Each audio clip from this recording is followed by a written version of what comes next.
है मित्रों, जब प्रेम की बात आती है तो सबसे पहले हमारे मन में राधा कृष्ण के प्रेम की कथा याद आती है। परंतु अधिकतर जनमानस के मन में ये सवाल उठता है कि जब भगवान कृष्ण राधा रानी से बेइंतहा प्रेम करते थे तो फिर उन्होंने उसे शादी क्यों नहीं की। अगर आपके मन में भी ये सवाल उठता हो तो ये वीडियो आपके लिए ही है, क्योंकि आज की इस वीडियो में मैं आपको इसी सवाल का जवाब बताने जा रहा हूँ कि आखिर भगवान श्री कृष्ण ने राधा रानी से विवाह क्यों नहीं किया। तो वीडियो के अंत तक हमारे साथ जरूर बने रहें।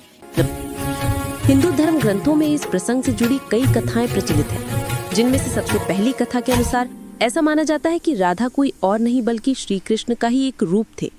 स्कंद पुराण की माने तो श्री कृष्ण को आत्माराम भी कहा जाता है, अर्थात जो अपनी आत्मा में ही रमण करते हुए आनंदित रहता है और उसे आनंद की अनुभूति के लिए किसी अन्य की आवश्यकता नहीं होती। उनकी आत्मा तो राधा ही है, अतः राधा और कृष्ण को कभी अलग नहीं किया जा सकता। ऐसे में फिर राधा और श्री कृष्ण के विवाह होना और बिछड़ने का सवाल ही नहीं उठता। श्री कृष्ण ही खुद को दोनों रूपों में प्रकट किया है। ये भगवान का एक मनोरम रूप है।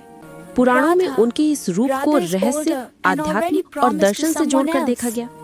वहीं ब्रह्म वैवर्त पुराण में वर्णित कथा के अनुसार श्री कृष्ण के साथ राधा गोलोक में रहती थी।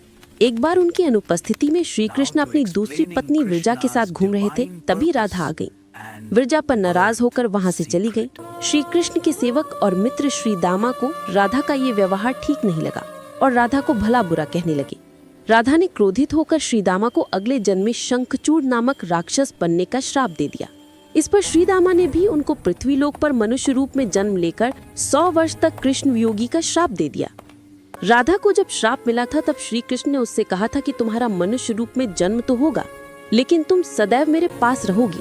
यही कारण था कि राधा और श्री कृष्ण का बचपन में बिछुड़ हो गया था। जबकि रामचरितमानस के बाल कांड के अनुसार एक बार विष्णु जी ने नारद जी के साथ छल किया था। उन्हें खुद का स्वरूप देने के बजाय वानर का स्वरूप दे दिया था। इस कारण लक्ष्मी जी के वरमेयो हंसी का पात्र बन गए और उनके मन में लक्ष्मी जी से विवाह करने की अभिलाषा ही रह गई थी। नारद जी को जब इस छल का पता चला तो वे क्रोधित होकर वैकुंठ पहुंचे और भगवान को बहुत भला बुरा कहा और उन्हें पत्नी वियोग का श्राप दे दिया।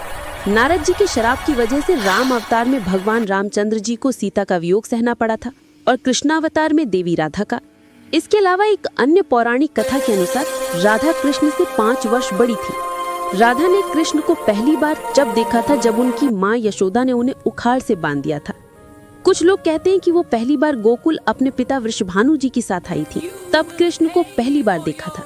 जबकि कुछ विद्वानों की माने तो कृष्ण और राधा की पहली मुलाकात संकेतित वटों में हुई थी। जो भी हो, लेकिन जब राधा ने कृष्ण को देखा तो वो उनके प्रेम में पागल जैसी हो गई थी और कृष्ण उन्हें देखकर मोहित हो गए थे और फिर दोनों में प्रेम हो गया था। ऐसा माना जाता है कि तभी से राधा श्री कृष्ण की मुरली सुनकर बावरी होकर नाचने लगती थी और उनसे मिलने के लिए बाहर। बाकी की कहानी पार्ट 2 में है।